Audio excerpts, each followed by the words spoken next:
What is up? Welcome back to Bleach Boys number 17. We are finishing new Captain Shusuke Amagai Arc. Finally. Did the final 5 episodes. This is the longest set of notes I've ever taken. And I'll tell you why.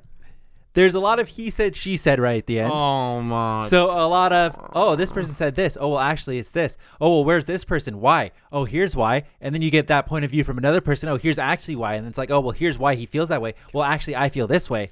Let's just get our lawyers involved, and I think this would clear a lot of things up. And it ends in a, I think, an interesting way. Okay. I think some of us here will have a lot to say. That's good, because I think when the Bount arc ended, we all had like mixed feelings, and then when you said how it ended, I was like, okay, that actually ended pretty good. So if this one, I'm not sure if I would put it under the pretty good ending, but we'll get there and we can sort that out. Would you say it was mediocre? Yeah, I would say it was mediocre. Okay. So if you remember last time we left off, Izuru was fighting Third Seat Kabune.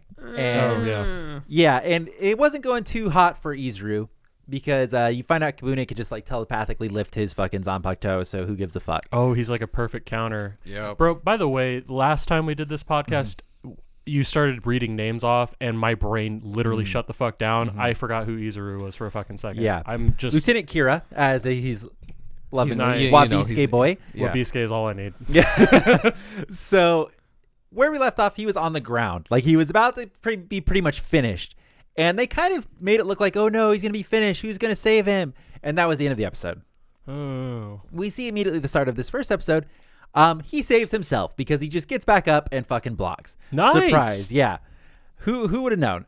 And then, Izuru asks Kabune, who is the traitor Third Seat, why he picked Squad 3 when there were surely better options in Squad 3, which is totally true. Yeah. And at this point, Kabune just decides to do a hard snitch.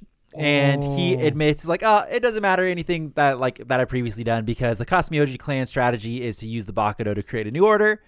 It's actually pronounced Bakodo, by the way. Bakodo. I'm probably going to mispronounce that some more, but it is Bakodo. But I wonder if it's like the same situation as like Akatsuki versus Akatsuki. Oh, like possibly. where it's the English it's just versus the Japanese pronunciation of it.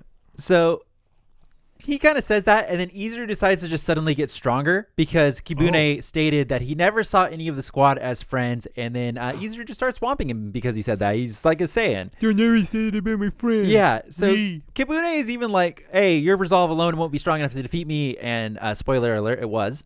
Oh. Because we then learn the reason that Kabune was able to lift his sword even though it had been hit with Wabisuke was because there's actually like this white, almost like venom goop that had been attached to the outside of his sword. So you thought it was part of the design, but you actually find out that it's like part of the Bakodo that is attached to his Zanpakuto, if that makes sense. Wait, so his Zanpakuto... So he has his Zanpakuto, yeah, and then his Bakodo was able to like kind of merge with a part of his Zanpakuto, which gave it the ability to kind of like do the levitation bit. Bakodo Pato. Yeah. Okay.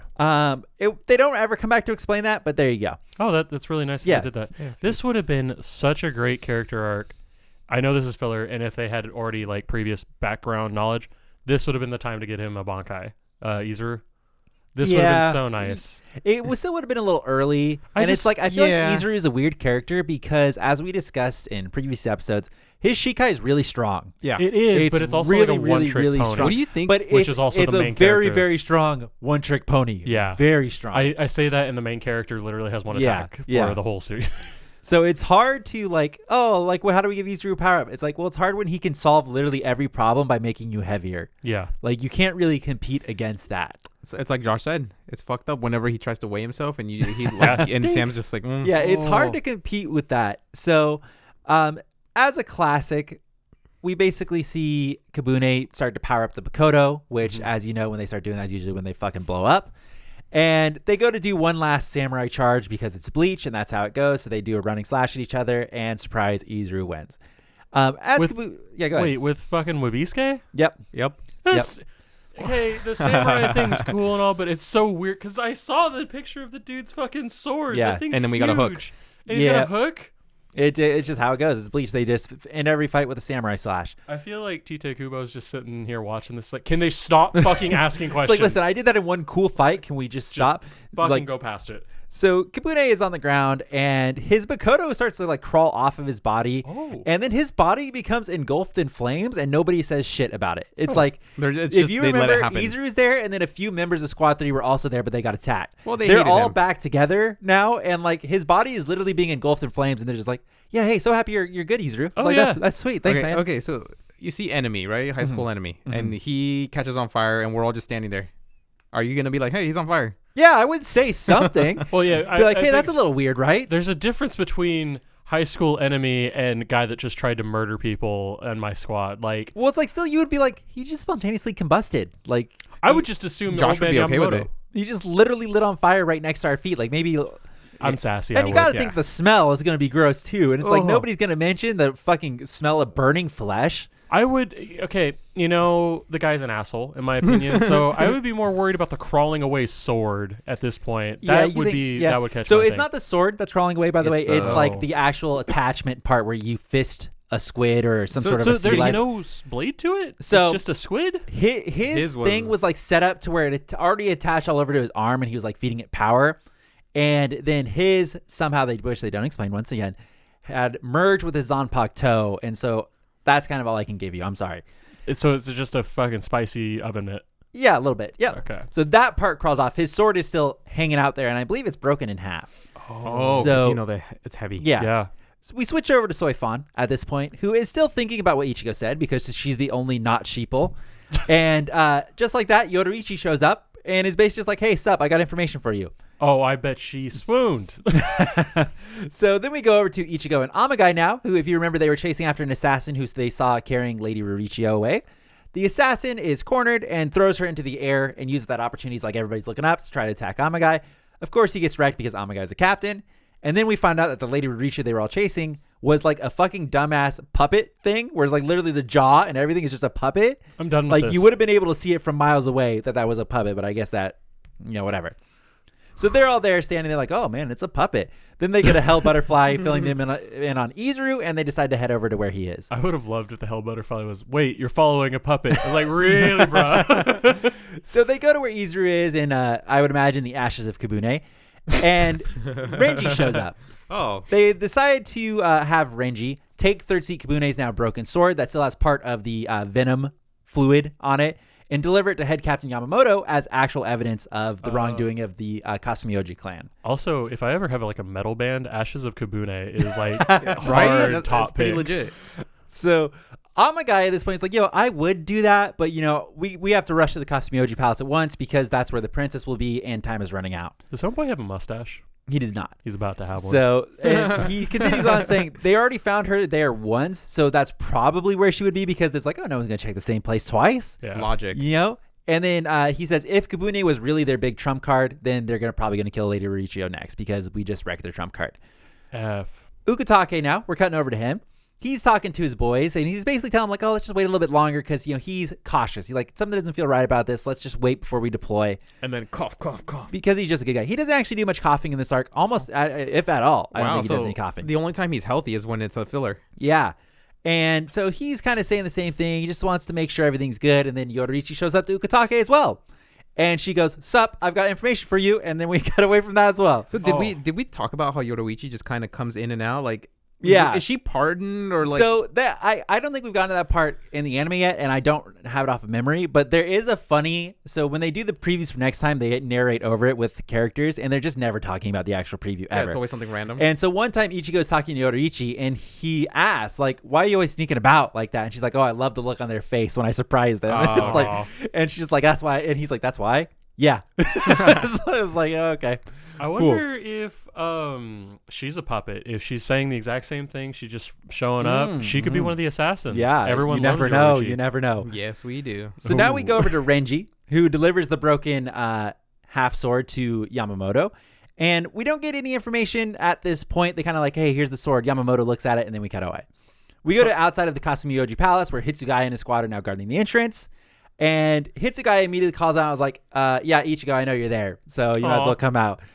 Rukia tries to talk to him and be like, hey, it's like, we just need to go past. Like, is that cool? But Amagai's like, nah, this shit ain't going to work. And then immediately walks forward and attacks Hitsugaya. Whoa. The rest of the gang now tries to run past, but Rangiku cuts them off. And Rukia begins fighting Rengiku and tells Ichigo to go on ahead. And worth noting that Ichigo is carrying Shu Kanogi, which is the little boy who is supposed to be married to Rurichio.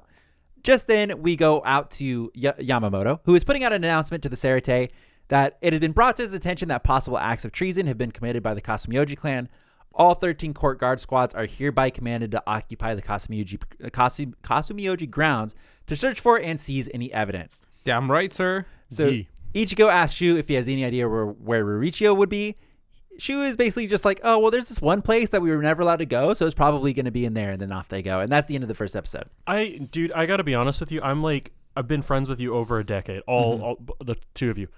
I would not know where to fucking go for any of you. Like, how is this fucking 8-year-old kid be like, oh, yeah, there's this one place? Yeah. It's like, it's because I would say, to the credit of this, if there was one place in the palace, you would always know. It's It's like, hey, we were allowed to go pretty much everywhere else, but there's this one tower where they never let us go into, and I've always wondered what was there, so that's probably where they're like keeping the fucked up shit. Yeah, no, that's fair. But like, if you disappeared, I would check Macca's, like the 2 Taco Donuts Bells, and burgers. Donuts and burgers. Maybe that would be on a weekend. Sonic's. But if you're not here, I'm worried now. It's like, how has Sam escaped? And then you're not at work. Yeah. Oh, if he's not at work? I have like 5 options for Sam. If he's not there, I've exhausted them all. But we don't live in a palace. If we lived in a palace, then we live in a city. Where would we find Josh? Dead in a ditch, probably. That almost happened. I was really hoping just to hear some bougie coffee place. But I was gonna say that. I was gonna say that Newport place and the the donut place. Hell yeah, brother. Sidecar. Yeah. Is that what it was called? Yeah, sidecar donuts. Okay, yeah. I'm the better friend, as shown right there. If it's on a Friday, you know damn well where I'm at. So at the start of the next episode, we get some deep Kasumioji clan lore here. Everybody's been waiting for it. Oh, wow. Great. And this comes straight from Head Captain Yamamoto, actually. Oh. So he says, for generations, the Kasumioji clan forged heirloom swords for the royal family to be used for ceremonial purposes. The techniques used to make the sword were kept secret, and for that reason, the Kasumioji clan have maintained the right of immunity. However, certain factions within the clan have taken advantage of this cloak of secrecy and have broken the taboo against the production of forbidden blades, such as the one before us. Now that we know what they've been up to, we must move against the Kasumioji immediately. Wow. Yamamoto's vice captain asked at this point if he expected this to be uncovered when the substitute Soul Reaper went, and then he's cut off by Yamamoto, and he just goes, and then just then assigns Byakuya to be the leader of the raiding party, and off we go. What if that was Yamamoto's actual equivalent of like the one time you went and like dipped out? He's just always fucking uncomfortable. He's like King from One Punch Man. Oh yeah, that'd be so good. That's a good call. So the assassins are reporting all this information to Kumoi about how they're fucked. And he's pissed, obviously, about this information. He opens up a wardrobe and reveals that he basically has a fuck ton of Bakoto ready to go. Oh, wow. And he says now he has no choice but to use these to defend himself. And we go to Rengiku, who gets the report and stops fighting Rukia. And just as they stop fighting, like, oh, good, we don't have to fight anymore. Then a whole bunch of assassins come charging out, and they're all wielding Bakoto now. Lame. Rengiku releases her Shikai and basically wrecks a whole bunch of them because it's just fucking ash. Dude, can you imagine? She just puts it up people's noses and makes them sneeze the whole time. That would be miserable. That'd be really miserable. Can you imagine that your sinuses are just fucked and she's just like, ha ha ha. Yeah, no, that's like the Ant-Man equivalent of Thanos. Like in this universe, just fucking. Yeah. So she basically takes out a whole bunch of them, but they all are being powered up by the Bakoto, so they just keep getting up and attacking. And then Shuhei shows up, which 69 guy. Oh, okay. And now we get to see it's turning into a little bit of a regular lemon party here as all of the favorites begin showing up around the palace. Ikaku shows up, Yumichika, Tetsuzaimon, who we got a lot of in the last episode.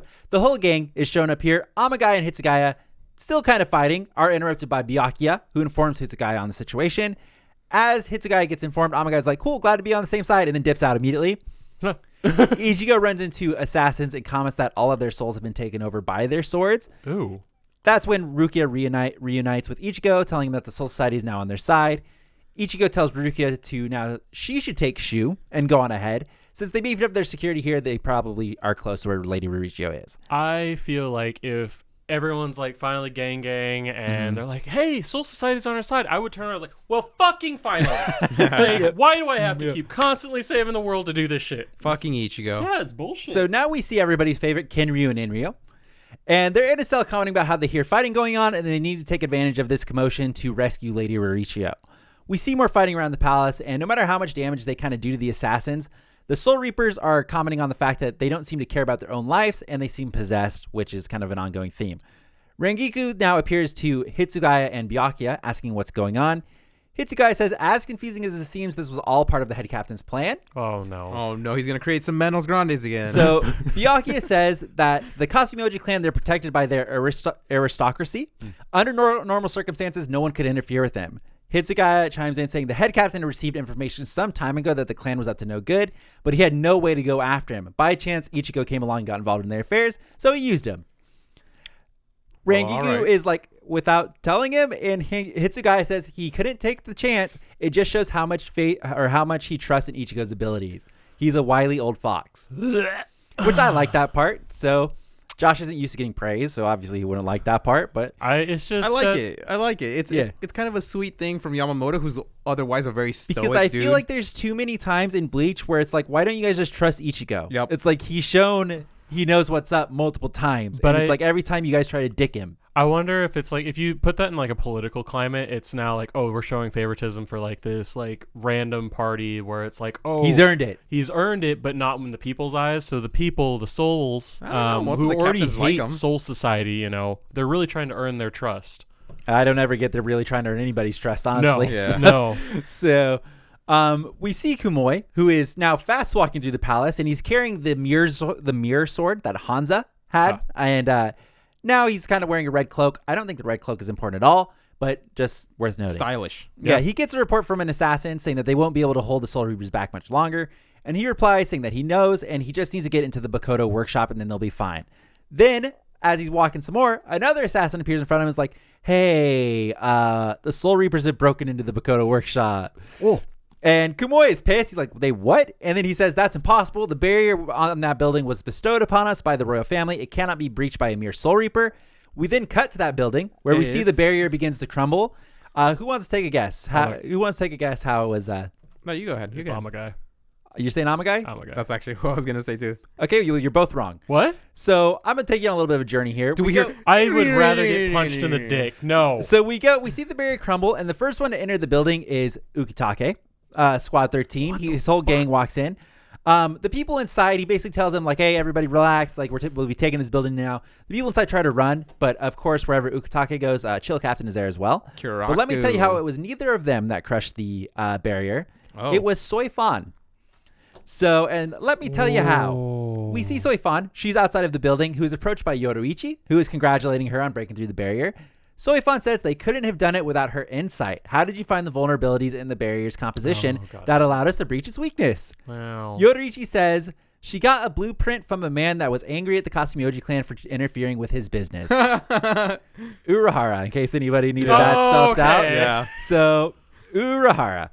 Okay, that I allow that. I just wanted like the cabbage dealer even from when Avatar. he's not there, he's there. Yeah. I would love him just smiling in the background. They just do a little clip. He just, like, yeah. How he's used. Well, he's showing with the fan. He's always like, yeah, I like that. Yeah. So Kumoi, now where they have nowhere else to run, demands that the princess be brought to him because he has no choice but to use her as a shield at this point. Ichigo tries to appeal to the assassins that he's fighting, warning them that if they'll keep fighting, they're going to die. But of course they don't listen, so he just basically breaks out a window and dips out. Ruki and Shu reach a dead end where they find Lady Riichio's two attendants that are not Kenryu and Inryu. They're two random female attendants. They tell them that she was just kidnapped from them, and they point towards the secret passages that led out to the roof. Kumoi goes to where some of the vassals of the Kasumioji clan were, some of the remaining ones, and they basically like, yo, it's like, you need to go out there and talk this over. It's like, sort it out. They basically tell Kumoi that they've known for a while what he's been doing. They've been hearing whispers around the castle, but of course, Kumoi just goes ahead and stabs the one who's speaking up and then tells the assassins to kill the rest of them. All right. Christ. Yeah. I was thinking it was going to be like a Julius Caesar, like E2 Brute, but he just pulled a reverse Uno card on that. So the princess is then brought to Kumoi, who then drags her away, and Rukia runs by Ichigo at this point, filling him in the fact that Riichio has been taken, and she is in this building somewhere for sure. Ichigo looks up, and what a surprise, through the upper floor window, she's walking right by. There she is. Oh, hey. Ichigo then appears in the room where Kumoi is, and Kumoi now has his sword pointed at Riichio and Ichigo tells him to get away from her. Was she singing "I Got No Strings on Me" or something like that? No, this is the real Mauricio this time. Whoa. Mauricio, with tears in her eyes, is of course happy to see Ichigo. The 3 personal bodyguards, assassin guys of Kumoi, they all attack using the special Bakoto we've previously seen that were used by like Hanza's gang, so the one that can create the walls and stuff. But Ichigo just disposes of them easily with Shikai, no problem. He got super strong during that time. Ichigo then tries to get Mauricio, but Kumoi puts his sword to her throat and says not to move. Rukia and Shu appear at that point, and Rukia asks Kumoi why is he doing all this? Why even develop a weapon like the Bakoto? And he basically goes, I don't have to explain my reasons. So sorry, dude. Lady Mauricio then butts in, she decides I'm just going to go ahead and explain it for him. He was planning to use the Bakoto to disrupt the Soul Society, and then in the midst of the chaos that followed, he was going to grab power and become the leader of the nobility. I would love to see him try and use one of those little gimmicks against like Yamamoto. Just love it.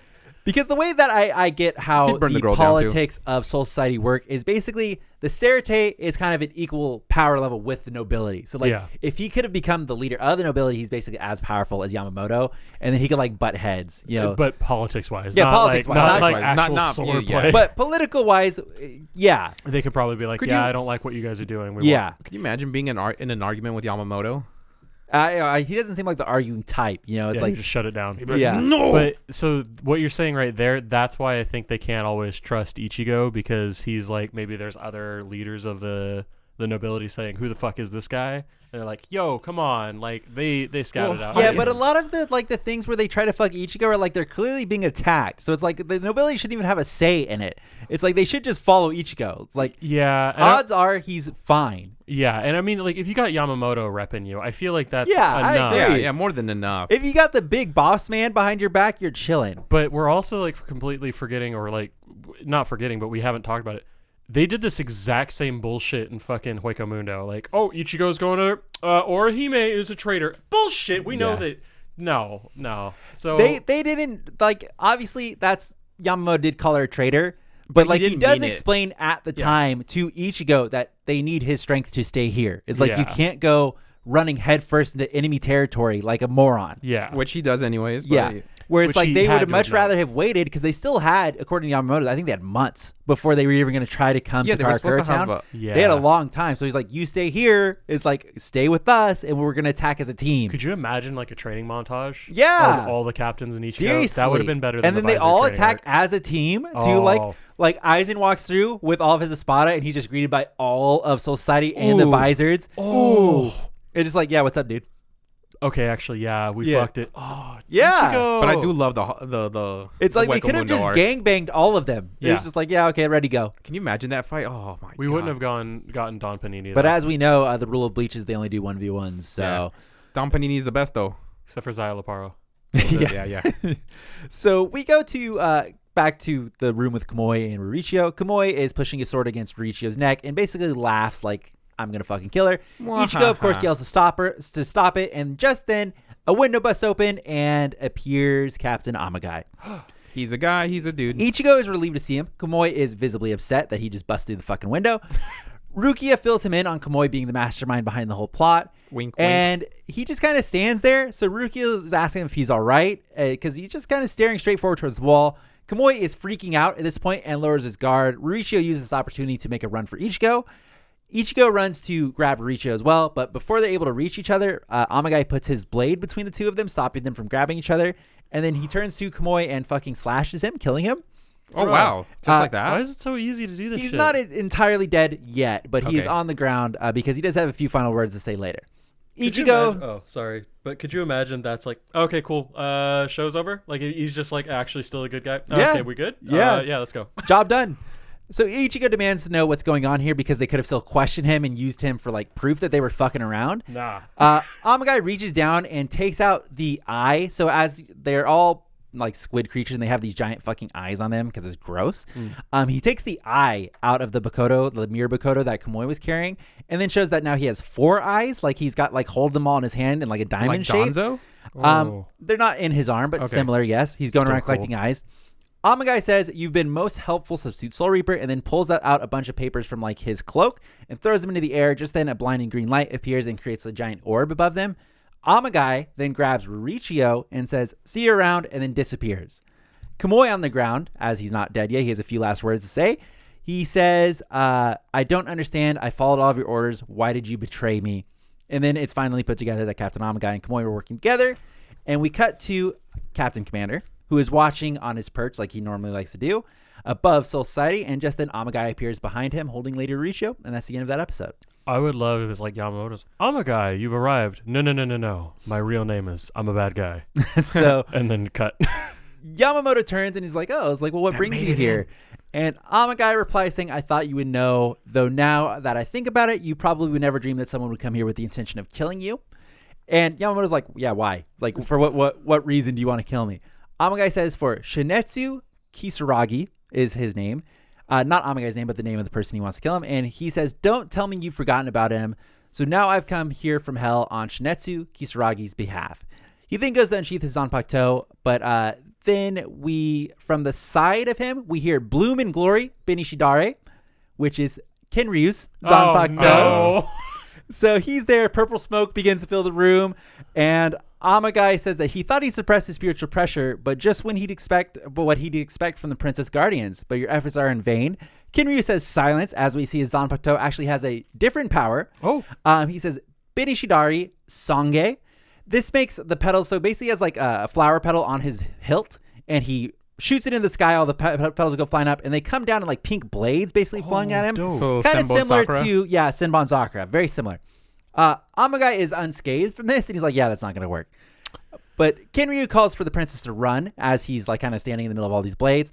And from behind Amagai, we hear a really high-pitched voice at this point, and it's Enryu's voice.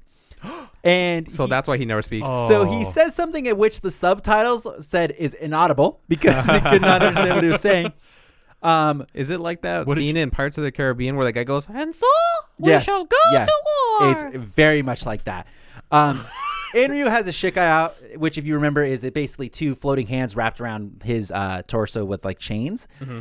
And he hits the ground, causing two like stone hands to appear on each side of Amagai and basically like seal him inside of it, sealing him away. Hot. Riichio is back with Kenryu and Enryu, and she comments saying that she's happy to know what Enryu's voice sounds like. She's very approving. She's like, "Oh, that's nice. You should always talk." Yeah, we got the fucking Mickey Mouse in-house. Just then, of course, the hands begin to break, and now Amagai is free. He walks over to Yamamoto's desk and takes the eye off of Kabune's sword now, and he says, "I now hold the Bakudo's core. Until now, all the battles were with the intent to allow this core to absorb the spiritual energy of the strong, but the time has come to take this core and feed it to my Bakudo." What? He pulls out his second sword. If you remember, he was a dual wielder. Everybody thought he had dual wield swords, but one of them was a Bakudo, and he basically has a bottle cap like hilt on the end, so he pops it off, and you see there's like a living creature inside of it, and it eats the other eye. It just chomps on the other eye. How big are these eyes? They're pretty big, They're so like, it's like this big, right? Like neither of you have ever seen Parasite, right? the anime. Yeah. I've seen parts of it. So it kind of looks like a creature from Parasite, and it basically eats the thing and just goes back in the sword. But the Bakudo, like the M&M fucking tube, he's just popping those in there. no, like it's a living creature in there. So like it literally like it comes out, comes eats out, it, and like and bites it, goes back in. Oh, got you. So the Bakudo now wraps around Amagai's arm, but it doesn't have the classic where it just looks like a bunch of fucked up tentacles. It actually turns his arm into like a black like dragon type thing with like a U for the mouth, and it shoots out the green lightsaber effect out of it. That's kind of cool. Which, by the way, is very similar to Karya's sword, where he turned into like the wind blade, but this one's like a fucking green lightsaber. Wow. Yamamoto says, "You are foolish," and then of course he takes off the top of his cloak because you know shit's about to go down. Now he says, "Now all things in the universe turn to ashes." Ryujin Jaka, and then the whole fucking room starts to fill with flames. He doesn't give a fuck about the fact Kenryu and Enryu are there with Riichio. I mean, they're just gonna become part of his army. Yes. Oh, True. I don't know if you'd want them to be part of that, but would you take that as an honor if you knew that? Like, if That you got you were gonna burned die. alive, you're like, I'm gonna be a part of this man's badass fucking army that he never uses. yeah, I mean it's better. It's better than just dying. I see. So when you come back, I don't remember. Do you come back with your soul? I don't think so. right? Like it's just I think you're pretty much a zombie at that point. What happens when you die in the Soul Society? Is it Patamon? Do like your eggs show up? Like, are you done? I think you're done. Done. that's the end of your life cycle. That's what's stressing me out. I'm playing Shadowlands. It's the same concept. It's like, wait, do you die? Like, you're gone. This is I the think end. that's it. That's basically your second life down the drain. F. So the room starts filling with flames, and then Amagai stabs the floor with his Bakoto, and it makes all of the flames in the room just disappear. What is he, Yamamoto Wonder-Wise? asks what he has done, and Amagai basically doesn't waste a second and says that he has the strength to cancel out Soul Reapers. My Bakoto possesses that ability. As long as this Bakoto is functioning, all of your Zanpakutos will be rendered powerless and useless, all except my Zanpakuto Raika, which he then pulls out and says, Bankai Raika Goen Kaku. Oh. Which Goen Kaku, I just feel that joke already. Okay. So now the room is filled with his flames, and his Bankai, this is a little bit of a hard one to explain. His Bankai basically becomes a giant shell for like the hilt part of it, and he can hold it like a shield pretty much. You know, Is so it it's like a is it like phalanx? a bluish purple Jose, kind of color? sure. I don't remember. I like how you're the one that recently watched it, and he's like pulling fucking 7 years ago. I don't think that's memory. right. It's a shell. It looks like a shell. Like It's like a But it's like- phalanx, it's like basically big, right? It's like a It's- spike out of it. no, it's like basically imagine if you had a shell as a shield. All right, but then there's a sword that also comes out of the top of it. Okay. That's all you're gonna get. So he begins swinging around his new Bankai and then slashes the ground, basically sending flames flying towards Yamamoto in a straight line, and then just fucking explodes the room because he's an asshole. We see Kinryu and Inryu, they emerge from the rubble, and they've, of course, protected Lady Rorichio because that's just what they do. It's the job, man. Amagai tells Rorichio to basically, like, she's giving him the mean mug, and he's like, don't stare at me like that unless you want to die first. And good guy Yamamoto is like, hey, leave them alone. You're here to kill me. They're innocent. And Amagai at this point says, you're dead wrong. You're not the only one who will feel the sting of my revenge. Then goes to attack again, but just then we hear someone scream, Rorichio! Cue the Ichigo theme song as he comes sliding across the room and clashes blades with Amagai. Do we? But he slides into the room? Yeah. So Ichigo comes sliding in the room, and then he clashes blades with Amagai. Amagai basically sends him back, and then we see Rukia is there as well. Amagai asks how they were able to find him, and this is where Rukia spills the beans, saying that Kinryu somehow left them behind a hell butterfly, so they were able to just find him off of that. Convenient. Then we see Kinryu, Inryu, and Rorichio. They all collectively give a sigh of relief that it was actually found. And Ichigo turns to Yamamoto, asking him what's up, why isn't he fighting him? He doesn't answer, but instead Amagai goes ahead and answers for himself, explaining that the power of his Bakoto once again deletes the power of his Zanpakuto. We see the captains, they're still at the Kasumioji Palace. Yodorichi is there as well, and is asking where Captain Amagai is. Hitsugaya asks why, and this is when we find out apparently Yodorichi has known the whole fucking time that Amagai orchestrated the whole thing to gain power. Don't know why she didn't say anything sooner. Wait, did she talk? Oh, she didn't talk to Yamamoto. She talked No. to She Captain talked to Ukitake Soifon and Ukitake, who Soifon is not there. Oh, I guess both of Soifon. No, Ukitake's actually here at this round table. Ukitake's there, so it's like he's healthy right now, so he's doing everything. yeah. It just seems like that would be something that you would tell both of them, or Right? like It at would least make send out a sense, hell yeah. butterfly. Like, hey, If they know that much, they probably know what his Bankai or his Bakoto does, right? well, they have to know what the Bankai is because that's how you get to become a captain. You have to show them all of your Oh, abilities. that's right. So Well, except for Kenpachi, but yeah. yeah. So I don't know why she didn't say that. But Yodorichi begins explaining that Kisuke contacted her asking to investigate the ongoing confusion regarding the logistics of the Soul Society. And so she began looking into every aspect she could, and while doing that, she uncovered the information that revealed the Kasumioji clan's dark side. She found out that Kumoi was the first to develop a Bakoto. He applied the clan's secret techniques developed over centuries and continued to produce superior weaponry. The Bakoto allows its bearer to gain strength and fighting power far beyond its bearer's abilities, but wielding it can be fatal, as we already know. Ukitake chimes in here saying, we're not sure when Shusuke first learned of the Bakoto's existence, but once he learned of it, he approached Kumoi with the express purpose of having it. Do you think? Obviously, we'll find out if Yamamoto knew this whole time. But I wonder if like he hired Amagai, like brought him in as a captain. He's like, I don't fully trust this lad. Then hits up a fucking Urahara and saying, hey bud, you mind Find some doing dirt some on this guy. Yeah. dirty over here, and then sends Yorichi in.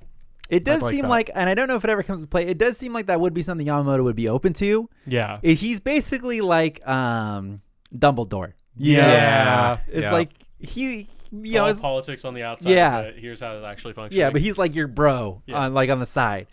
Yodorichi boy continues must die. saying that he set into motion his own grand plan, knowing that his possession of the Bakoto was the key element to it succeeding.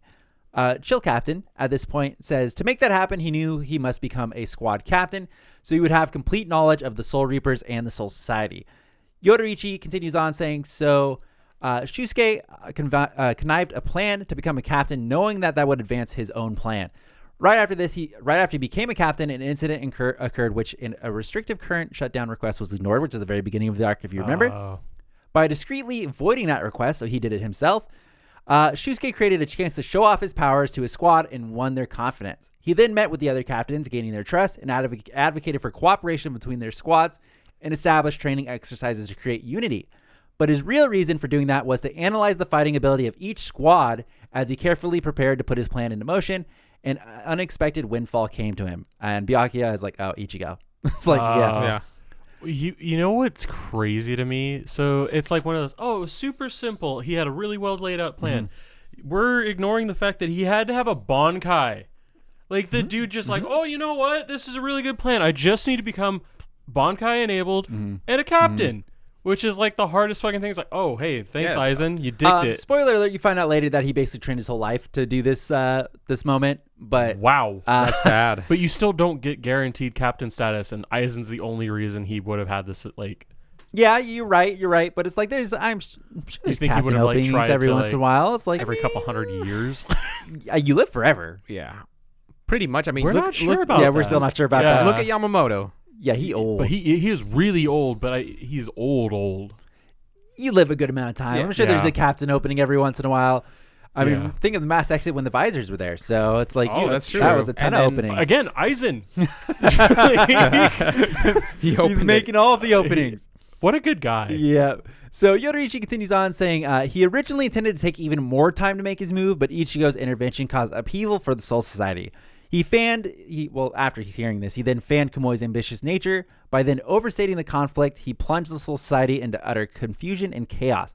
He then used the Kasumioji's assassin squad to make things worse, and then he handpicked his third seat, Makoto Kabune, to wreak havoc.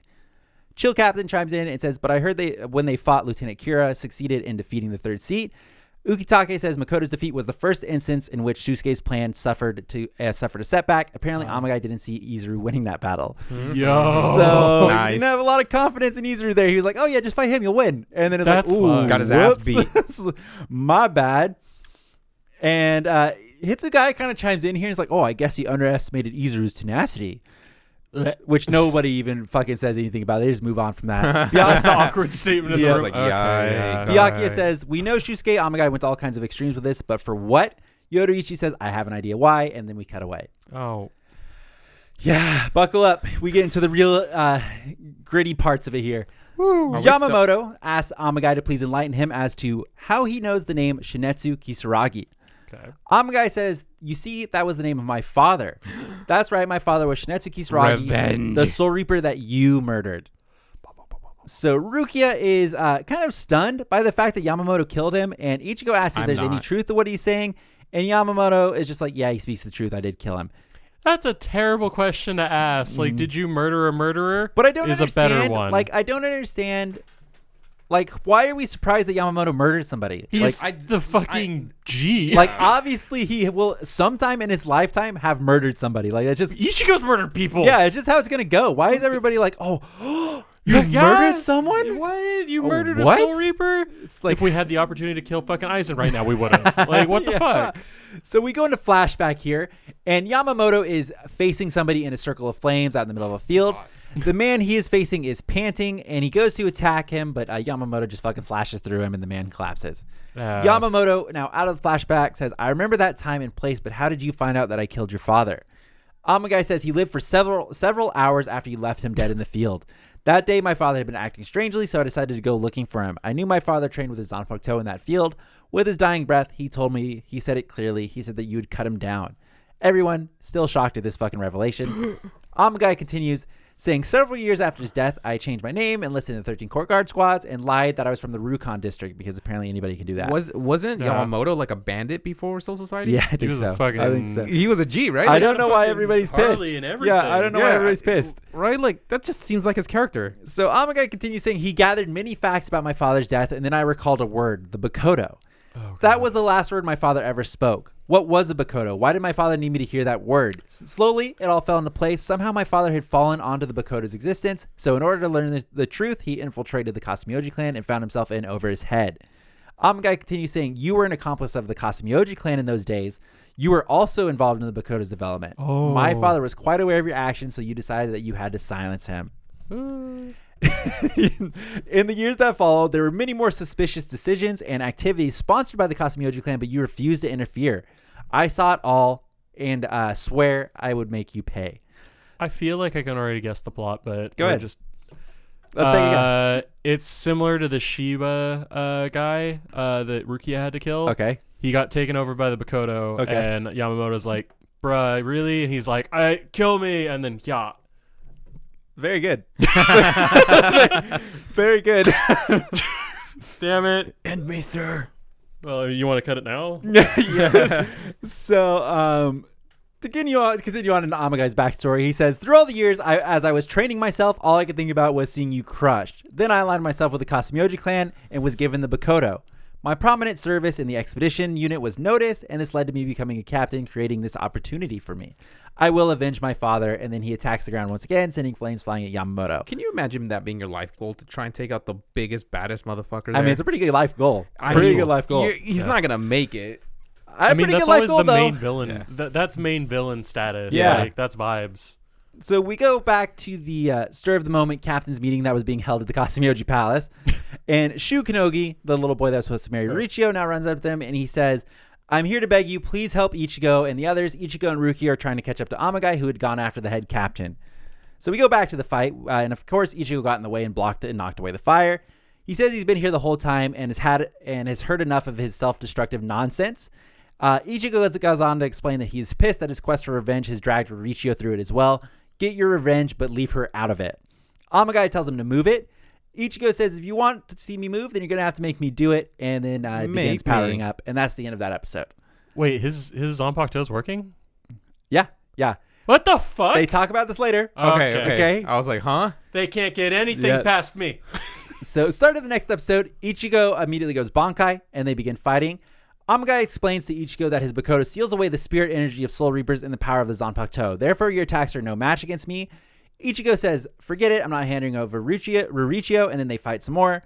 Amagai does the cool move once again that we talked about before, where they clash blades and he grabs his blade and fucking sends Ichigo flying because he doesn't fucking learn. Smart as fuck. Very smart. Mm-hmm. Ichigo then tries to do a Getsuga, to which Amagai just basically sidesteps and is like, yeah, that was cool. Nice. But Amagai thinks to himself at this point, my Bakoto should have sealed away his spirit energy, but his technique is still strong, even though he has lost some power. They fight some more. Amagai eventually nails Ichigo in the back with a fireball, slamming him to the ground. Amagai he does this multiple times during this fight, so mark number 1. He thinks the fight is over and goes to challenge the head captain again, but of course Ichigo gets up, kind of like the I didn't hear no bell. You can do this all day, man. And then they fight. This time, Ichigo decides to go Speedy Boy mode, where he's like teleporting all over the place. Amagai and Rukia are both kind of having the same thought, wondering how Ichigo is still able to fight, even with the power of the Bakoto sealing his spirit energy. And he starts cackling. They say that, so they actually say, even with the power of the Bakoto, his spirit energy is increasing. What? So Amagai asks Ichigo, what's the point in him fighting? Like, why are you fighting me? He said, why would someone from the world of the living risk your life in a fight that only affects the Soul Society? Ichigo says he doesn't care about that. He made a commitment to protect Riichio. Amagai then charges up and does a big boy attack as we zoom out and see the whole fucking wall gets blown out now. Woo! It's all smoky. It's the classic, oh no, Ichigo. And Amagai, round 2, says so much for that. And then from the smoke, we hear so much for what, now in a hollow sounding voice. Yes! And so it's Ichigo in the visored mask. Amagai, never having seen this form before, is wondering what that mask is as he proceeds to get pushed back by Ichigo now. Man's whole career is about to be ended. What the fuck?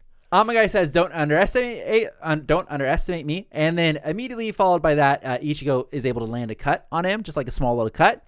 Amagai then goes on to explain that he has heard of this before, and that's the holification that he's heard so much about. Oh my God. So he knows? So because he's used it against the other assassins in the fight. So he's gotten the reports from the other assassins. Wait, he's already gone visored mask? Yeah. I forgot about that. Yeah. Oh, he did it to Hanzo. Yeah. Yep. Okay, like, I get characters like the super, really well built thing, and people have like their bankais are built into their character development. How the fuck is a guy who spent a lifetime training to get bankai to become a captain, every time he hits the fucking main character, he's like, okay, cool, now we're done?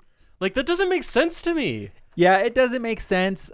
He should really learn to double tap. It's not the biggest gripe, but I mean, like, that just seems weird. Because it's also one of those things where, let's go back to Hueco Mundo arc, all right? Mm-hmm. Ichigo, Rukia, Orihime, Ashida, I think even, did I say Ichigo already? Ichigo as well.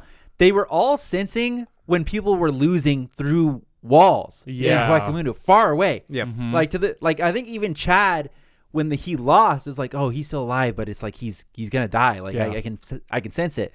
Why can't they sense that these people are still alive? Like, you should be able to, like, he hits Ichigo, it should be like, oh, I can feel his spirit energy, he's still fine. And Ichigo's trash at hiding his spirit pressure. The only thing I would give to him is maybe he thinks like he has knocked him out or something. Like, he doesn't want to kill, his goal is not to kill Ichigo at this point. He wants to kill Yamamoto and Riichio. But just finish off the guy, or like cut an arm off or something. Like, thank you. Like, it took this long for you to finally agree with me. Well, because he's not even like double tapping him on the ground. Like, at least make sure he's knocked out. Like, no, I agree with you that they fucking dunk him or something, or sever his spine, put a whole bunch of rocks on top of him and call it a day. It's the Steel Schneider thing all over again. It's like, it's just convenient for the fucking story. Hey, you just gotta, just yeet it behind you. Don't be able to see it. Listen, okay, you hit him, the smoke, blow away the smoke. You need to clearly see if he's good. If you can do that, you can do it again. Like, if you're going to fight Captain Yamamoto after having done that massive attack, you either dicked yourself and you can't fucking fight anymore, or just yeet. So you better be double tapping at this point. Like, walk up and just slam the ground as well. I'd hate to fight you. Like, I'm dead as fuck. Sam would just be like, nope, he's still moving. So he goes on to say, that's the holification I've heard so much before. And he says, my Bakoto is powerful. It suppresses the Soul Reaper spirit energy, and in the process renders their Zanpakuto powerless. But you have the power of a hollow, and that's different. It was because of this power that you were able to defeat all the other Bakoto to this point. That power is more savage and elemental. So there you go. Wait, but every other fucking Soul Reaper that fought them also got to do the same thing. They never got their fucking powers stolen away. Yeah, but he's saying that he's basically drawing on the power of this hollow to fight is where he's getting it. Meanwhile, he would have been sealed off usually. But okay. But I thought the way he was saying is like, oh, all the previous fights, like where Rukia fought that one dude and everything, like, oh, my Zanpakuto it doesn't work. That would have been a great way to tell us. So that's what they did. I think that in that one, he's clearly thinking of like Hanza, and he's like, yeah, you defeat him just because you have the fucking mask, loser. That's fair. I think that's fair. That makes a lot of sense. Though, because it's like, how else would you know? Yeah. We saw Don Panini get cut down one slice. Like, that's just like... that's the man, dude. So Rukia now thinks to herself, like, oh, of course. This is why Ichigo isn't hindered by Captain Amagai's Bakoto, and now by completely holifying, he's been able to reduce the effects even further. He's leveled the playing field. Right now, Ichigo is more than a match for him. Ichigo asks why he's so obsessed with revenge, and then we get a long explanation here, saying, I doubt you'd understand the emptiness of being left behind, the hatred you feel towards those that remain.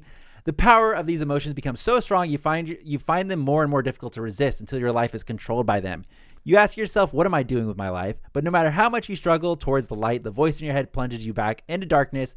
It says the only way to find peace in your heart is to destroy the life that destroyed yours. Isn't this, he's saying this to the guy with a dead mother?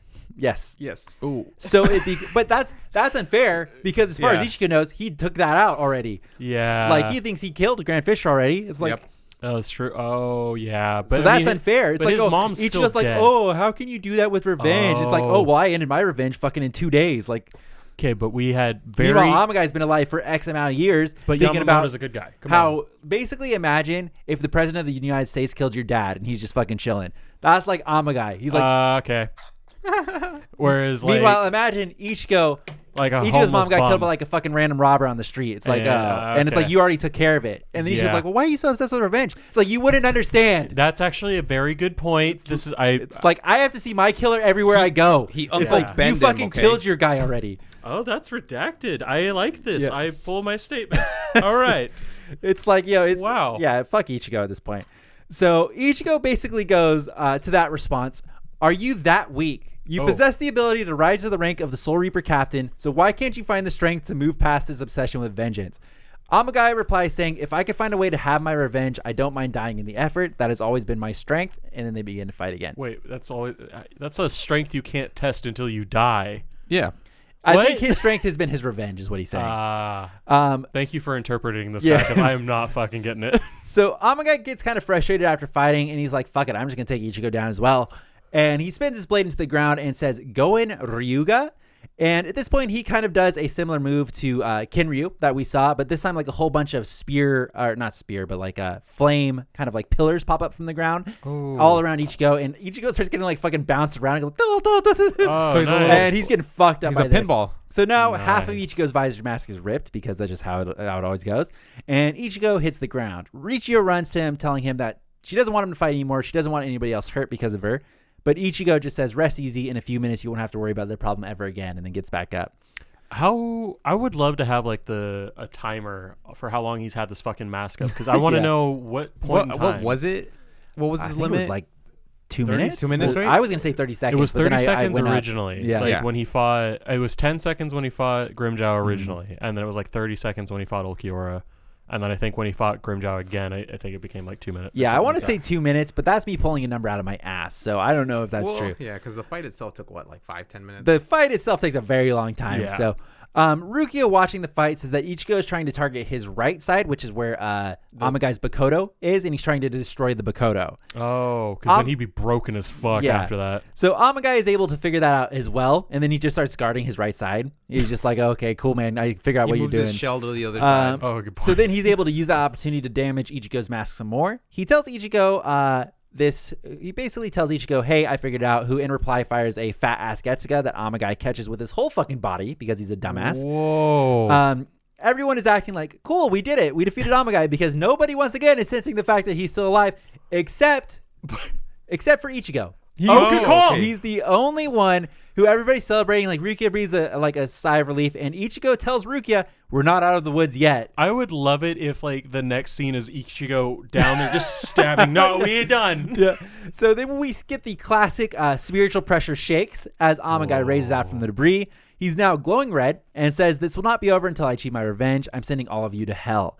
Ichigo says, well, not in your condition. You can't carry out your threats like that. Okay. And Amagai says, Total well, badass. you see, I've dedicated myself to complete this vendetta. Beyond that is death. And then begins powering up. His eyes and mouth start kind of like glowing yellow, giving off green spirit energy. He's kind of going Super Saiyan. Energy band. And that's the end of that episode. He starts powering up to his Bakoto, which historically, that's when they blow up. I would just throw a fucking plate of chicken tendies at him. I think that's all he needs. If he's glowing just red hangry. and Yeah, shit. right. So this is the last episode here of the filler arc. The last episode we're moving into. I gotta say, this episode wasn't the worst Yeah. one for us. Like of us recording, the last one. three The last were three were like miserable. Bro, like what the fuck? This has been pretty good. So home stretch here. We're getting all of the marbles are falling into place.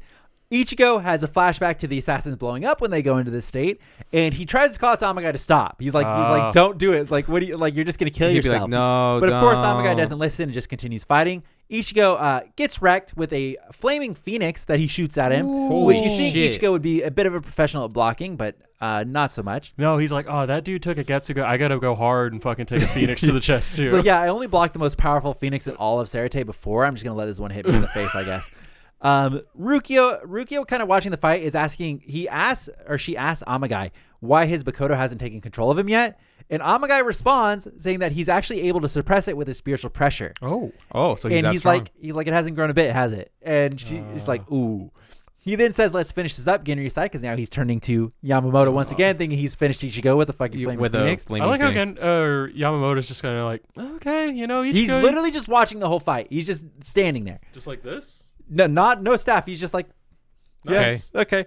Yamamoto replies saying, your pride as a Soul Reaper is still intact, even though your mind is completely warped. Ooh. This pisses off Amagai, who iterates once again that Yamamoto saw to it that those who didn't follow his request were eliminated. So you and Lady Richiyo must die. Oh. Amagai begins charging up his attack once again, and then a Getsuga comes flying out from behind him and makes him dodge.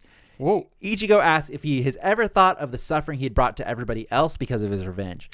Amagai doesn't even respond to that point and says, even if you become a hollow again, all of your attacks have been neutralized. If we fight, your energy will be too low for you to defeat me. Ichigo goes, he's like, think that will stop me. And then we get a flash. So this part I liked a lot, but it doesn't ever come into play. So he just kind of goes like, huh? He's like, think that will stop me? And then we get a flash of like Ichigo looking up, smiling, like he's like, oh, I could do this all day, dog. Bro. And then they begin fighting. Amagai states that that Ichigo is beginning to react faster, and he tries to create the pillars of fire all over Ichigo again. But this time Ichigo spins around, so they all kind of like start to surround Ichigo. He spins around while doing like a Getsuga, like charging up his Getsuga, and just eliminates all of the flames around him. He does that cool thing when he fights Ulquiorra the very first time. He's like, oh, he's going to launch Getsuga, and he's like, nah, and he like holds it on his sword. Oh, and yeah. Swipe. It's like, oh, that's sick as fuck. So Ichigo is able to get in close, forcing him to block with his Zanpakuto at this point. And as they're blocking, Amagai remembers that his Bakoto is also a sword, and at this point tries to attack Ichigo because he is dual wielding, and he's only been fucking using one at a time. Ichigo thinks to himself that Amagai is always guarding his right side, so that means his Bakoto is weaker.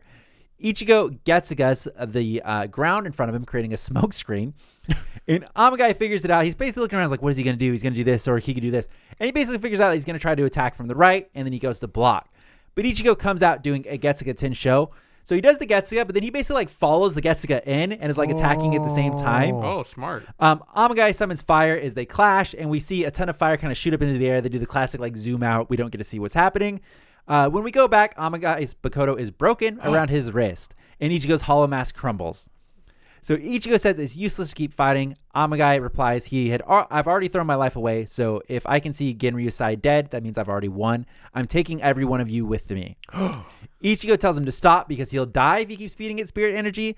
Ichigo begins powering up and says, for someone smart enough to be a captain, you're doing something very stupid. Nice. Oh, nice. They do one last attack head on. Smoke everywhere. We see the two on the opposite sides. The classic samurai slash once again. Ichigo is the first to faint and actually goes to collapse, but he kind of like reawakens mid-fall and puts his sword into the ground, catching him. Hot. And that's when we see blood spurt out from Captain Amagai as he falls to his knees on the other side. Wait, so he used his Bankai shell thing for this? Yes. Twice in the same fucking arc. No, Tite. No, too What? big of a sword. Yeah, I know. That's some bullshit. Well, you got to remember, this isn't Tite. It's filler. Oh, so he has like nothing to do with this? I don't think so. There is historically some like I just feel can like it think would of be- specifically Black Clover and My Hero Academia, where the original writer is very hands-on with filler stuff. Okay. I don't know how much Tite has to do with this, but this is a filler arc. So I would always feel like if it's a filler, it's like, oh, I it doubt would be really he's- cool to have done this, but here's the actual main story. I doubt he's in there going like, okay, we need to get this shot exactly, and like this is. I True. doubt he's in there doing that because he's still working on the like writing the manga takes a lot. No, that's true. Okay. And this would have been peak him like pumping out Huecamundo Dude, stuff. he was pumping shit out like Yeah. crazy back then. Yeah, So okay. Amagai on the ground, his Zanpakuto returns to its dormant state at this point, so it's no longer the big shell. Amagai gets back up and says not yet, and then he starts to go towards Yamamoto. All of the captains show up at this point, along with Yoruichi. Yoruichi yells to Shusuke, stop this.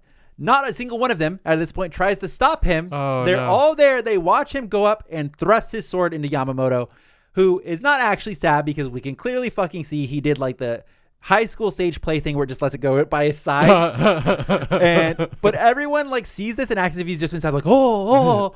Dude, everyone's a hype beast. I hate this Yeah. shit. And so Yamamoto is just like, is like, stand fast, everybody's like, whatever.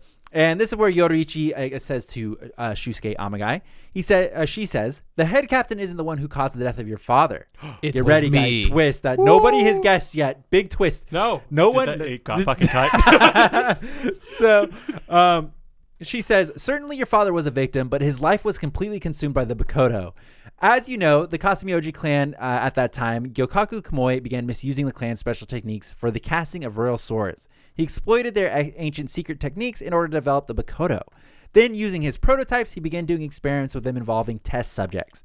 Ukitake chimes in, saying, when the head captain became aware of Kumoi's activities, he attempted to interfere, but he was overruled. Imagine getting a fucking masterclass as you just lost a fucking fight. Like Yep. Gordon Ramsay's walking in, Wolfgang Puck is just like, hey, so this is how you fucked up your dish. Well, yeah, this is basically everybody saying, hey, your whole life, it's a lie. Yeah. Well, welcome. Oh. So we get to see the flashback where she's like, yeah, he tried to do something about it, but he was told no. And we see in the flashback that fucking Central 46 is Yamamoto went to them, told them what was happening, and they forbid him. It's a good thing Isaac killed them. They Seriously. just need to get wiped out constantly. They- Just like a nice purge. Fuckers. They forbid him from intervening at all into any actions of the Kasumioji clan. Ukitake continues saying that the Kasumioji clan used their immunity, extraterritoriality, you guys can figure that word out, as a shield, so he was denied the chance to scrutinize Kumoi any further. However, Shin'etsu Kisaragi, who is his dad, at the time, your father was the head captain's subordinate and an outstanding and trustworthy student. Wait, the head captain's subordinate? Yep. So his dad was a subordinate of the head captain at that time. Squad one. When I hear subordinate, I think like immediate vice captain. I'm like, no fucking way. He was just part of squad one. Okay. So, so Yamamoto ordered him in utmost secrecy to conduct a secret or covert investigation. But sadly, so bittersweet. And then we see in the flashback happening that once he found the Bakoto laboratory, he was ambushed by Kumoi and his assassins. Hanzo was there. And there he was forced to hold on to the Bakoto, and then he was told to go kill the person who sent you here. So they didn't even know it was Yamamoto who had sent him there. But that's when we see Yamamoto was forced to kill Shin'etsu Kisaragi in the duel that day. And after Yamamoto slashed Shin'etsu Kisaragi, like as he was falling, we see that like he smiled, like happy that Yamamoto like, put him out of his memory. But why was he fucking yeeting shit for a couple hours? Like, oh yeah, Yamamoto. Oh, we're gonna get that, aren't we? I think if not, I'll explain it. Okay. Yodorichi continues saying, due to the sensitivity of the matter, no one involved ever revealed the truth about Shinetsu's death. The Bakoto was kept a secret as well as its undercover investigation because it defied Central 46's orders. Fuck him. Ukitake continues and says, and so Shinetsu's death was swept away. The head captain ostensibly repaired and developed good relations with the Kasumioji clan. You probably know that from reading the records. So that's where the misunderstanding came that he was on their side because he then had to like repair, like, hey, I know I was fucking around, but here you go. Gotcha. Amagai, now looking shook, it's just like, oh, so he killed my father because... And that's when Chill Captain chimes in, saying, think of all the anguish old man Yama felt for having to kill his own student. Can you imagine what that felt like? Amagai here, then I was consumed by hate. My anger blinded me, so I couldn't see through to the truth. Okay, Anakin felt the same way, okay? So any slight... to him, too! Any slight against Anakin is a slight against Amagai in reverse, okay? No. Really, you guys are going to be talking shit because he's coming back for the Obi-Wan series. So we'll see who's laughing. God. Is he really? Yeah. Is he going to be Darth Vader? It's Hayden Christensen as Darth Vader. So, do you think he got acting classes since? He was a great actor. Fuck you. Yeah, fuck this guy. He hasn't even seen him. Oh, okay. He hasn't even seen him. So okay. This guy Even Danny saw him. He just parrots the internet. This guy, you can't trust him. Great Wall of China, Jose. Should we just like kick him off the podcast? Like he hasn't even seen Star Wars. Like, dude, I've watched all the Star Wars. Yeah, I've watched I them. just like. Wait, They're hold on. not that Yeah, good. who are you talking to? We have the Great Wall of China. Mongolians. I'm fucking breaking in. No. He can't hear us. Yeah, He can't hear us. That guy's a fucking douchebag anyway. So It's like fucking saying Hayden Christensen's not a good actor. it's I just can guarantee that I- this oh, shit's everybody- gonna I say felt on his the everybody pain. everybody I on the felt his internet says he's not a good actor. So when in reality he just had bad writing. So it's like There you you can go. only do Denying that you can only do so much of bad writing. It's like if we look at the end part with episode 3 when he fights Obi-Wan. That was fantastic. That was Chef's kiss is the there. anger, the spit that right? flew out of his mouth. Oh my god, it was like I hate you. yeah, I oh, felt okay, that. Yeah, I thought he hated me yeah, too. I know. Okay, I'm amazed by the fact that you guys could riff that fucking that was golden. so Things that are staying in the podcast. That. So back to that, Yodorichi is basically like, everything that you are and even your destiny itself had been swallowed whole by the Bakoto. Then we see that his dad's last words were to beware of the Bakoto, beware of the Bakoto. Yamamoto chimes in now saying, I still regret what I did. So you are Shinetsu's son. You are a lot like him. Amagai kneels at this point. He's like, he's on his knees and he says, head captain, sir, in all of this, I was a shallow fool, wasn't I? Yamamoto says, you need not be ashamed, son. Forgive me that I lacked the ability to save you and your father's life. Amagai then gets up Saturn and stabs his Zanpakuto into the ground, summoning a circle of flame around him. No. Ichigo goes to stop him, but then Byakuya puts his hand on Ichigo's shoulder and says, this man still has his dignity to uphold. Ooh. Chill Captain chimes in saying, he's a man who has attained the rank of captain, so he has at least earned the right to end his life the way he wishes to. Ain't that some bullshit? Oof. So Amagai turns to Izuru, who apparently was there the whole time as well, has not said anything. He creeped up, And he basically apologized to Izuru for dragging him into this personal matter. And his last words were, I spent the best time of my life together with you and the men. Farewell. And then the flame pillar shoots into the sky, and everyone is just kind of standing there, staring, and the camera pans up to the sky, and it fades out. So there's just a dead, burnt to crisp fucking body sitting there. You care about that now? Okay. Oh, that's weird. That's weird. Been attacked. I'm sorry. So yeah, Damn. all of a sudden we care about burnt corpses. You've there. been holding that this whole time, bro. So we cut from that because I'm sure it was very awkward. Of like, yeah, so we just leave now. It's like, do you sweep them up or do you pick them up? It's like at we that kind of point? destroyed the head captain's room, and now there's dead body ash all over the Does place. he have a fucking allowance for that shit? They It's like, must. Yeah, does he they have to- destroy that must. thing. Yeah. I would love it if he's just sitting there in his office. Somebody brings him paper. What the fuck? And Yep. everything's gone. Bring in the second copies of them. So we get goodbyes here from Mauricio to Ichigo, and we find out that Mauricio has officially decided to rule the Kasumioji clan, even though she's very young. She thanks Ichigo for finally allowing her to experience the outside world. Ichigo offers to help her whenever she needs it, but she declines, saying that won't be necessary. Yup. So her in-universe excuse was that if she was to ask for her help, then that would mean they're in deep trouble again, and she's going to do her best to prevent that. She says her mission is to make sure a tragic figure like Shusuke Amagai never comes into existence again. Mauricio says Yikes. goodbye as the gates close, and then we end the filler on the top of a mountain looking off into the sunset. We see a rock with a sword stabbed in front of it, and it's got the cloak of the third captain jacket hanging off it as it's kind of just blowing in the wind, and that is the end. That was Bleach episode 189. Wow. So they hit right back on 190. Nice. So the previews for next time, by the way, I just wanted to note here, they spoil the fuck out of the next episode. So they show both Grimjo's still alive, and Noitora shows up and starts attacking. All in the previews for next time. Jesus, they I was couldn't. like- They couldn't hold it in. Yeah, I was like, damn. And they do kind of a good job because, like I said, they don't, when they do the narration, they're just talking about bullshit. Yeah. Like, they never have anything to say. Like, I think the narration for this last one was like, Ichigo was like, Ruki, what are you doing? She's like, oh, I'm getting ready to do the next arc. It's like, we're moving in.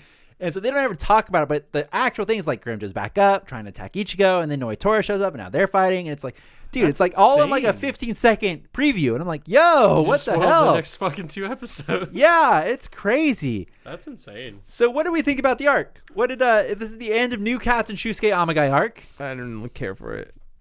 I gotta say the ending was good. I liked the ending. The redeeming bit of it. I feel like they did the runaround for so fucking long. It's like, oh, this fucking nobility, and now we have a new captain. It was like really lame to take 17 episodes? Yeah. Or 18 maybe, and it's just like I think it was like 20. 20. Yeah. that's again half a year, 6 Yeah. months to develop this one payout. It's not worth it. Like Yeah. the payout is good. So you know what I was thinking about? Do you remember very early on where Komamoru was in the arc? Yeah. And once. he had mentioned that he wanted to investigate who were the people who oversaw his like he did nothing. He never Yeah. comes back again. Never Wow. comes back. We never find out who the third person was that oversaw. So it was Yamamoto, Kenpachi, and we That's don't it. know. We don't fucking know who the third person was. So I don't know if they just forgot. What captain wasn't involved? They were all involved. Everyone was- Soifan yeah. was there. Byakuya was there. Ukitake was there. Chill Captain was there. Mayuri was not involved. Mayuri said he didn't want to get Mayuri involved. was not involved because his in-universe reason was he's making sure that nobody takes advantage of the confusion. Yeah. So like Yeah. he's like the safeguard. He's like, yeah, you Yeah. guys go fuck around. I'm gonna watch the gate. I feel like I've seen like what he did in like Thousand Year Blood War arc. Like there's a conversation Yeah. between him and Yamamoto, and I'm like, I feel like him and Yamamoto are like besties. Like he's like, that's my guy. Yeah. I send him in to do whatever I need him to do, kind of thing. But yeah, maybe it is Mayuri, but It's the only one because I feel like everybody else would have said something at least like Kenpachi's, yeah, like, you're because right. so lack- Hitsugai is for sure ruled out. Like Yep. he didn't know. but he knew of Yamamoto's fucking like intentions the whole time, which is weird to me. Well, he knew of it because he was filled in by Oh, like the other captains. So Oh, okay. like because when Rengoku was asking him that, he'd already been filled in, so he was like kind of parroting it again. So, but that does raise a good point. It probably is Mayuri because Kenpachi also wanted to set out most of it too. Yeah. Because Yeah, he came that in makes to save, like, find Ichigo, but then as soon as that happened, he's just like, oh, I'm not gonna go fight Ichigo. Yeah. And Mayuri was the other one that stayed out. So you could like put it together, but I don't. Maybe Kenpachi was like, yeah, I already know I could easily defeat Amagai. I'm not gonna go fight. Like, Yeah. Yeah, that's true. like what are you gonna do? Erase my Zombie toe power? Like, Yeah, exactly. That's how you write him out, though. He Yeah. would have just destroyed him. yeah. And Mayuri's a safe bet to always kind of pull out because he Yeah. already got fucked with his hollows being like attacked by Kabune. Well, I feel like so out of universe reason for Mayuri is they don't know at this point, probably when they were doing the filler arc, what he can do. And it's like he already got fucked up by Ishida. Yeah. So it's like, ooh, He it's just like has that shitty Bankai fucking thing. Yeah, so it's like, what do we do with him? It's like, just fucking his sit Bankai is him just out. fucking crazy. He's the one that can He modify it, right? Yeah, he modifies it all I the love time. that. I hated him, but the more I see him on camera, the more So I it's love interesting him. to think this. So like, because obviously we're talking Thousand Year Blood War arc stuff. Yeah. And he modifies his Bankai for that. Like Yep. they show that. I don't know. I didn't remember. And interesting to think that Urahara, who is like the better Mayuri, and Mayuri's always like mad about that. His Bankai is basically he can modify whatever he wants. Yeah, that's true. So it's like even then he has the better Bankai. He's like, yeah, I basically have your Bankai but better. So do you think? And you hate his Bankai too? I don't think it's good. I think here's my problem.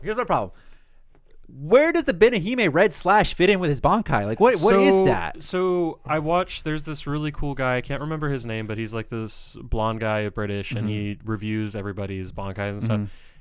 He made me because I already liked his Bankai. Yeah. And You stuff. liked I just her thought boobies. no, I didn't even like. Well, that. where does the red? So So thematically, he controls energy. Like Okay. Like Oh, energy I is see his what you thing. So mean. he can basically transform energy, and then when he goes into Bankai, he can transform pretty much anything. okay. So Well, so that in makes sense, Shikai, he's shooting energy that he is transformed. yes. Yep. And then his Bankai is. And basically, it goes with his character arc. Basically, he's like the guy that can come up with any answer. Yeah. So, like, no matter what, he can adapt. So, after that, I was like, okay, I already liked it. He still loses, so I mean, like, Good point. But they can't had adapt that much. Yeah, dude, that is the most bullshit fight. Yeah, because what does he Well, do? He distracts him enough for Grimjo to like come in and rip. Once again, I would probably say bad writing. Sorry, Tite. I think it was forced writing. Well, at that point, it was when it was Because starting to kind of like that was in the back half Yeah. of the 1,000 Year Blood War arc, which I would say the first half is very good. Yeah. But the back half is when the fight started getting so absurd. And it's like everything had to be so powerful all the time. Yeah. And he still had so many characters left to do. And he only had like 5 bad guys And left. he could only use Yeah. fade to black on Yeah, one fight. yeah. So it's like, I think he was like, fuck, I gotta like, here's Yeah. his power. Oh, he loses. But here comes somebody else. Here's his power. Oh, he loses. Oh, it's Yeah. like, geez, okay. Between the Viking dude, the gift That ball site was deluxe, absurd. Yeah, that one it is was gnarly. impossible. Yeah. He's like, anytime I get cut down, I'm gonna get bigger. Yeah. and I'm just Like, like, Jesus. They brought in fucking Hitsugaya adult form and like bonkers as fuck. Oh, he can do that too. Yeah. Like what Yeah. the fuck? Like I that's think he stupid. just ran into that problem where it's like, ooh, it's like I kind of promised to show everybody's power, and I only have 4 bad guys left. Ooh. They can't win too. Yeah. They, like Yeah. I did like. Because anytime I think about like the Viking fight or anything like that, or just the Sternriders in general, I get so kind of I hopeless. think it'll be a sweet fan service fight in the anime. I really do my think God. that. yeah. Because Yeah, I it's believe literally 3 captains just molly-whopping one guy. It's what we wanted with Yami. Yeah, Yeah. we get to actually see the Yami fight. Yeah. So it's like that. I think it'll be great. Who does he am end up fighting? It's Yep. Hitsugaya, Byakuya. and Byakuya, and Zaraki. Is it Zaraki? Kenpachi? Yeah, because that's when he rips his I arm do think off. that is right. Yeah. I do think that is right. But I that's the only thing. So I'm not 100% on that. I for sure Byakuya, for sure Hitsugaya, for sure. Mm-hmm. But Kenpachi like breaks his arm. Does he break his arm the first time he uses his Bankai? Then how does he fight in the like, next one? He swings the first time, and then he breaks his arm, and then Yachido's like, "Oops, sorry, he gave you too much juice." I think is what she Oh. says. Oh, so it's pretty much just like, yeah, I've heard of this really So great I do anime. feel like it was Byakuya and Kenpachi round 2. Like they were Yeah, like, like they were Oh. teaming up again. yeah. Or no, that wouldn't have been. That Wasn't the Yami fight where they were like trying to kill each other, kind of too? Like Yeah. they were Yeah, fighting, they were and going at also each killing other. Yami. Yeah. It's like, okay, that's the. I biggest wish we got to fucking see fight. more of that fight. That would have been fun. That would have been really good. I like those two.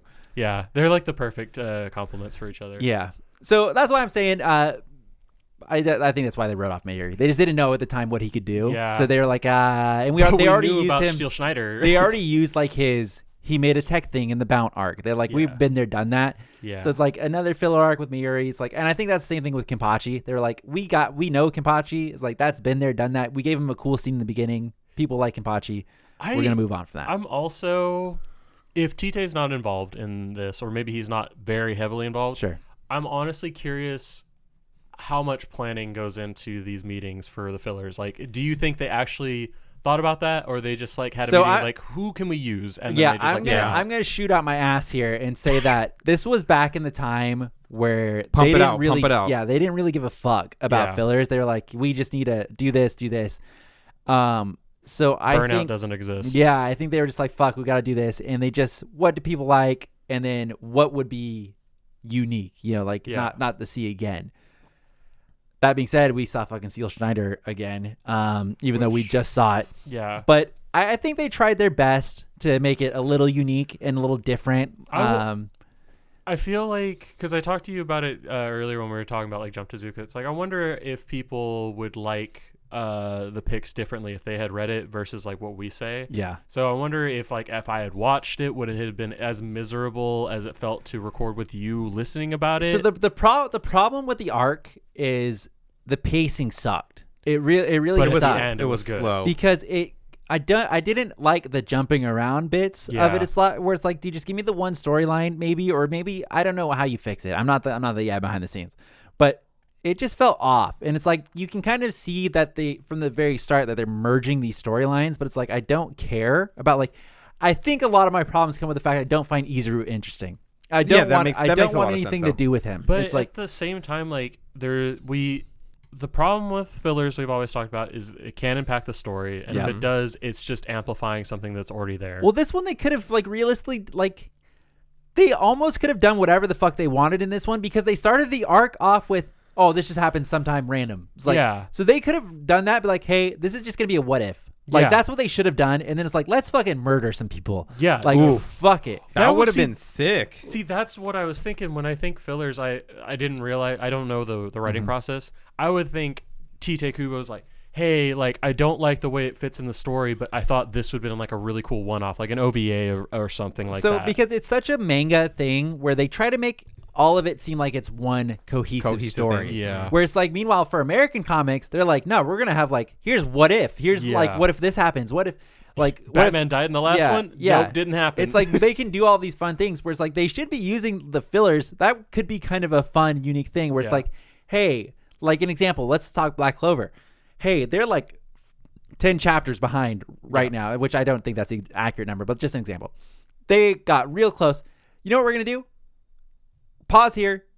This is not going to be canon, but we're going to do full liberty, whatever we want. Yeah. It's like, here's like a fucking battle royale, last person standing wins. What if? And they're fighting to the death. It's like, yeah, exactly. Or like a training or like a competition arc. Yeah. Yeah, something like that would be cool. Where it's like they could just like, if they literally loaded up the arc, it's like, hey, just so everybody knows, not canon, but this is going to be fucking fun, and there's gonna be a lot of cool action scenes in it, and we can do whatever we want because it's not gonna impact the story. I'd be like, cool, because that's the same as humor. It's like you're getting your jollies off of something. Because then you could see fights. Like an example, you could be like, oh, I wonder who would win, fucking Kenpachi or Yamamoto. It's like, let's fucking put them together and see. That's what I was gonna say. You wouldn't have to build all the way up to the fucking final arc to see that fight, and then be like, oh fuck, I wrote it too hard. Like. The Viking like they just need to turn it into like an example. It'll be like, all right, as everybody knows, not canon. Here we go. It's gonna be like Fate Stay Night, where last one standing gets whatever wish they want, and it's like ready, go. That'd be cool. And so now everybody's jarring for this wish. It's like Kenpachi wants to, I don't know, fucking just fight forever, or whatever. Yeah, like that's what his wish is, and it's like everybody's vying for this thing. It's character development because you get to see what would he wish for if he got the wish, or you'd hear everyone's like, this is my hope and dream. It has nothing to affect the story. It just compounds the fact that this is what the character is. I like the fuck out of that. And the winner's Yuichiro, and but like I just think but I think the problem is just they want it to be like, if you didn't know, it'd be like, oh, it's just all one story all the way through. But they did with this one where they tell you it's not. It's like, and we've talked about like the continuity of it. It doesn't exist in the timeline. It just can't. Yeah. So we've done 2 filler arcs so far. We've done the Bout, and we've done new Captain Shusuke Amagai. Was so much better than this one. Fuck that. The more and more we talk about it, as long as it was, I do get that was egregious.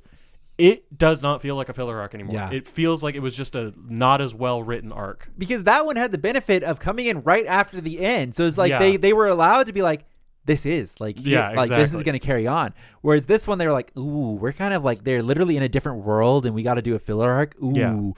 But we want to keep all the powers that they have. That's what I'm talking about.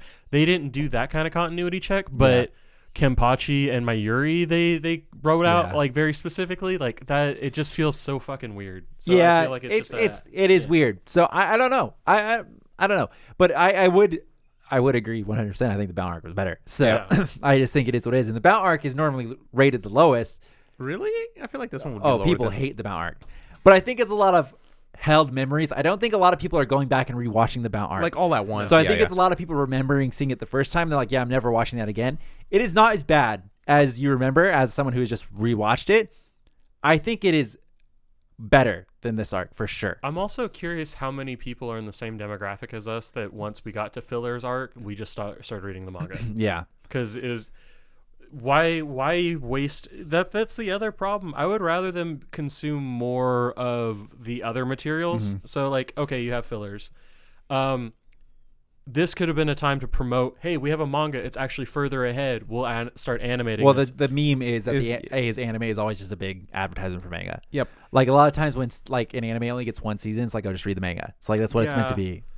That's fair, but I just feel like that would have been the better route instead of making a fucking filler arc. It's like, hey, if you like But this was back in the time where it was peak filler arc. Like everybody's doing filler arcs. Like, let's go. Like, look at it now. We have so many pauses and breaks in between seasons. Yeah. Oh yeah. And My Hero's doing it great. It's like just fucking put it on break. It's not worth continuing. Like don't ruin your show with shitty fillers. Like it's not worth. And I like what Black Clover's doing, where it's giving us the little light novels. Yeah, that's perfect fucking filler shit. But dude, I saw. I don't know if I could, but I saw they were doing a couple episodes of Black Clover where they're like putting all the captains in each other in a game, and I'm like, I want to watch that so bad. Sounds fun. I saw like a clip of it on like Twitter or something. Someone was like, look how good the animation is. Like, ooh, that looks really interesting. Like, I actually want to watch that.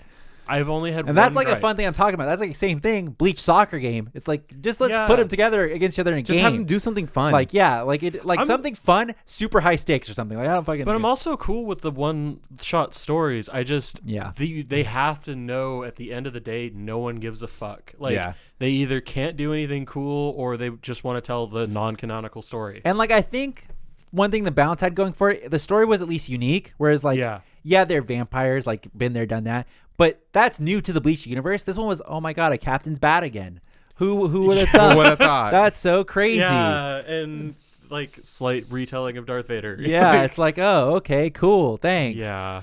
And it's like the one nice bit was the end with Yamamoto. Like that was a nice, like he was a cool captain. This Amagai was a really cool captain. Yeah, he was. From what I saw. And like they did a great job of setting him up, where it's like he could have been a good captain all the way through, but then it's like, ooh, the guy you thought was the good guy was the bad guy. It's like, oh, this is just Aizen again. They went too hard for the plot twist. Yeah, him and Ashido, right? The fucking shield dude. Was that his name? The one in the Menos Forest. I think so. I think so. Fuck, give him a different captaincy and give him that guy as the vice captain. That'd have been banging. Yeah, I'm surprised I don't know. Maybe I don't know. We don't know how the the production works on a filler arc. So, but I mean, all in all, it's not bad. I didn't hate it as much as I remember. I did like Kinryu and Inryu by the end of it. I thought they were good characters. Yeah. Rurichio came around as well. She kind of matured at the end, and she was good. Amagai, as we said, was good. Kabune didn't have much redeeming features. He was kind of an asshole. So he was kind of shit all the way through. Izuru got a little better towards the end. Like I said last episode, he had a cool showing with the assassins where he was like fucking taking them all out. Yeah. That was good. But aside from that, I'm still not the biggest Izuru fan, so couldn't be bothered. Because, I mean, Matsumoto was able to do the same thing. Yeah. Yep. And she got like half, or not even half, like a third of the fucking screen time he got. Yeah. That's rough. So, Bound arc is better than this arc for sure. Let's call it. That's been Bleach Boys number 17, I think. Yep. Thanks for watching. Be sure to leave a like and subscribe on the video. If you're watching anywhere else, leave a rating, leave a comment, say, hey, what's up? Weigh in on which arc you thought was the best. Because I think there's going to be a lot of people who think the Bound arc was worst. I would implore them to rewatch it. I would say you're wrong. Yeah, I agree. Thanks for watching. We'll see you guys next time. Bye.